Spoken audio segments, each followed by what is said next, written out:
impromptu video. I want to share the love and not so loving relationship that I have with Bangkok, Thailand.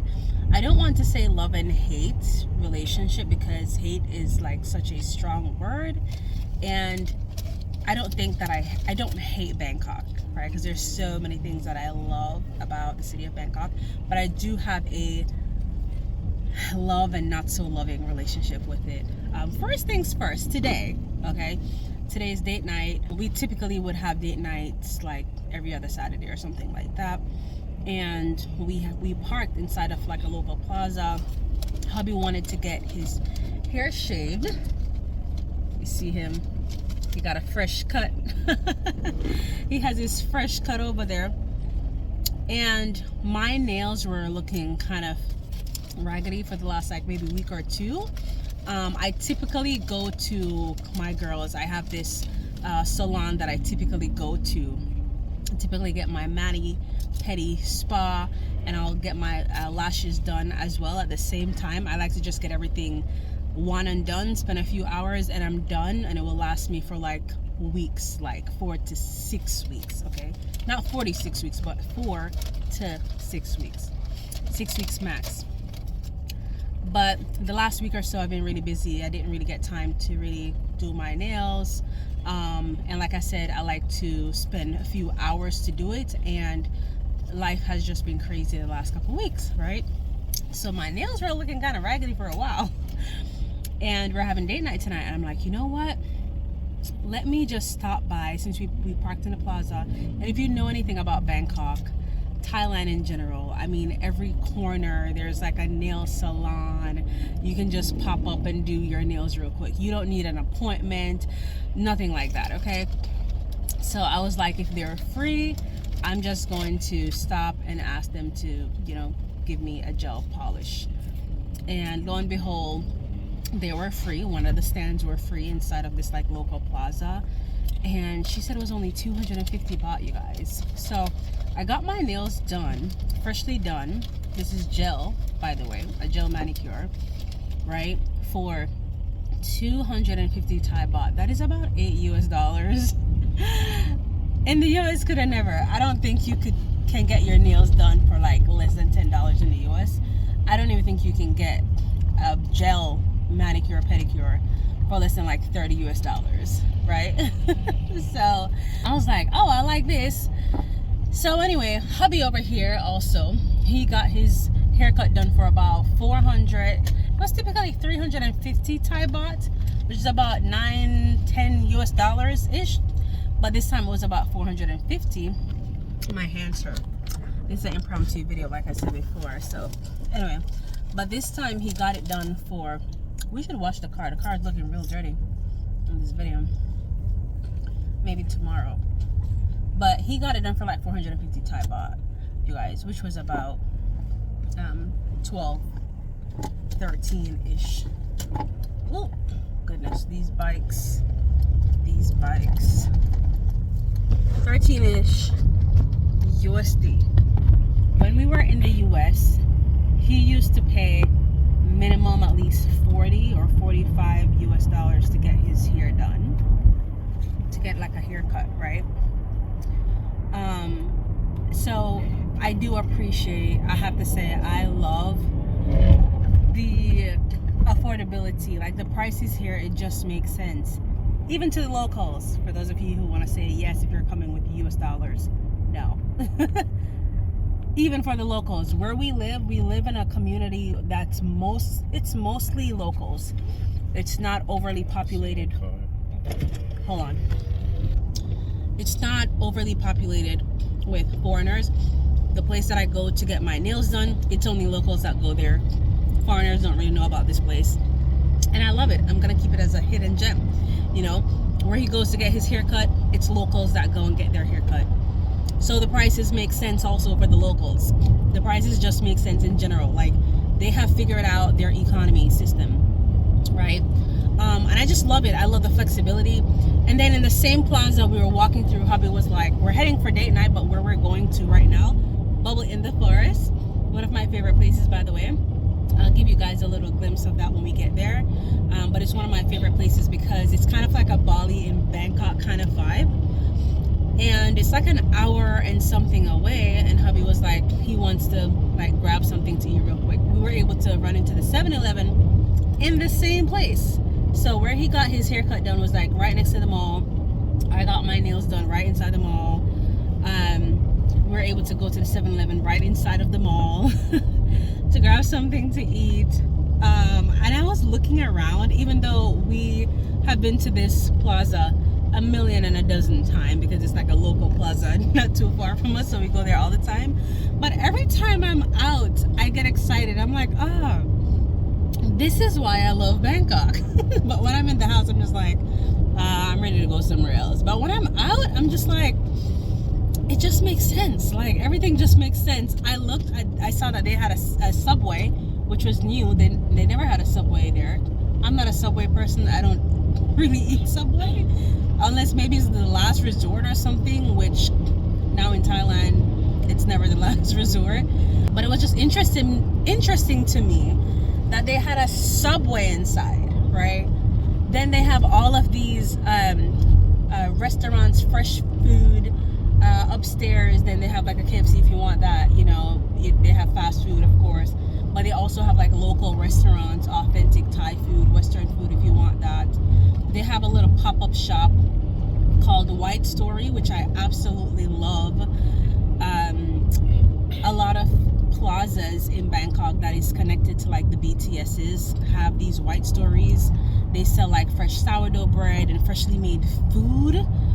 And I just love that even the pre-packaged food, even in like the 7-Eleven, if you want to grab something like that, it is still fresh. A lot of it is not necessarily frozen, and a lot of it expires in like a couple of days. So that's how you know it's really, really fresh. So the thing that I appreciate with Bangkok is how they have figured out accessibility for their people, from transportation to food, markets. I mean, you don't have to drive really far to find, let's say, like a market. There are pop-up markets everywhere. Even inside of these local plazas, you may find a pop-up shop or somebody just has some food on their cart, like some fresh carrots and vegetables and okra or whatever, dragon fruit, watermelon. There's a watermelon, you know, van or cart or whichever. And it's just fresh food is just so accessible here. And I just absolutely love it. It just makes perfect sense. There's a lot more things that I love about living in Bangkok, living in Thailand in general, but I guess I'll share the not so loving relationship that I have with Bangkok. I guess I will say sometimes it gets really busy and overwhelming when we're out. I've never really been a city person. Like, for example, in the US, you couldn't pay me to live in New York. I used to have to go to New York all the time because I used to be based there when I was a flight attendant for a mainline airline. And I used to have to be in New York a lot. Oh my gosh, I did not like New York. My grandmother also lived there, but I did not like New York. Oh my gosh, like, people were just so impatient, mean, just as a matter of fact. And I was just like, I can't do this. I remember one time I was trying to see if I wanted to get a crash pad. If you're in the aviation industry, you may know what that is. It's like, basically, it's like sharing a house with other flight attendants, or if you're a pilot, sharing a house with other pilots, basically. You basically share rooms too. It's kind of like dorm room style-ish, but it's a lot cheaper. And you just do it temporarily, like if you want to stack up your trips and you don't want to commute home, like if you live in another state. Basically, that's what a crash pad is. And I went to look at the crash pad, but I thought about all the navigation and all the logistics that came with that. You know, transportation and this and that, and just being in New York, and I was just like, I can't do it. I'm not doing this. So it's really interesting to me that Bangkok still suits me, but these are the things that I don't like with Bangkok. Yes, when we're out, I don't like when it's crazy busy or when it's super touristy. So I don't like going to the super touristy areas where there's just a lot going on. I also don't love the traffic. So in Bangkok, if you know, you know, the traffic can get really crazy, and sometimes you just want to get to where you're getting to. So I don't love that about Bangkok. So now we realize that we just have to give ourselves extra time to get anywhere. So if it typically takes you 30 minutes to go somewhere, give yourself an hour, maybe an hour 15 minutes, maybe an hour and a half, because you just never know. You just never know. So that's one of the things that I don't love. Ooh, my face is looking quite flawless right here in this section of this video. So that's what I don't love about Bangkok. What else I typically say I don't love about Bangkok, babe? Do you remember? I can't think right now. Well, I don't love that it's not as green, and also sometimes the pollution can get bad, especially in burning season. It's not as bad as like the north, but it can get bad, and sometimes the air quality is not that great. Okay, the air quality, I don't like that. And I have been craving a lot more greenery, a lot more just calmness, maybe the beach. So I'm craving that, to be quite frank with you. So I love Bangkok dearly. I appreciate it a lot. I appreciate what the city has to offer.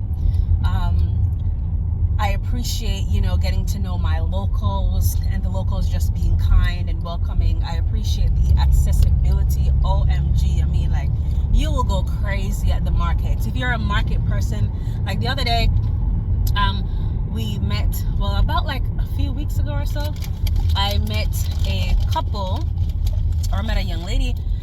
She's married also. She has children here living in Bangkok, and we connected and we kind of showed them around at this local market I was telling her about, right?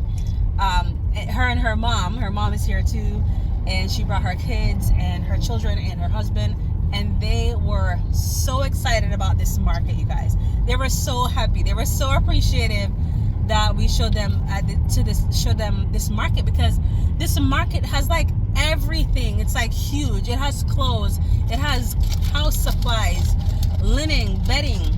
But when I tell you fruits, like no lack of fruits. I don't care what fruits you want. Thai, you know,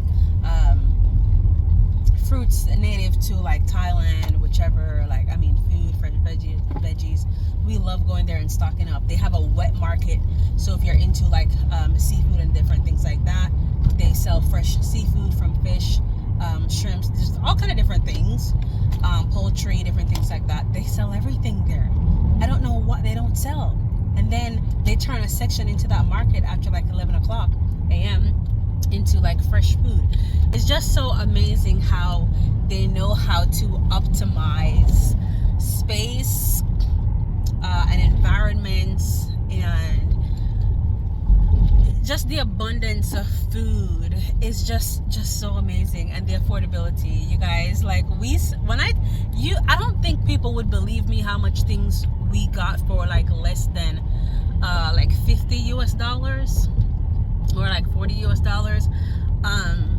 So I'm not even gonna start to tell you what we got. You just have to see it for yourself. But believe me when I say we had a car trunk full of things, including we got 2 big whole like sea basses, fish, I mean just everything you can think of, like onions, tomatoes, your regular stuff, garlics. We got bunch of fruits like dragon fruit, watermelon, papaya, bananas. I mean, I can't begin to tell you the things that we got, because I don't even remember to be honest. Like, but bags, okay, for like $40 US or $50 US, something like that.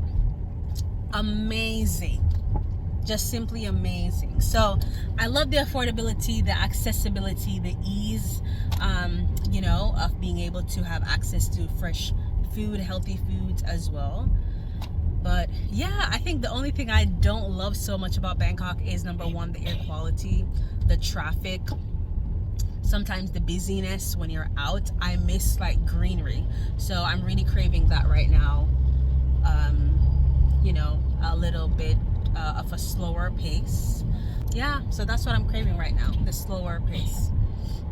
slower pace, more greenery, also more, I would say more like yard space. Right now we live in somewhat of a traditional Thai home, but the homes are kind of like attached.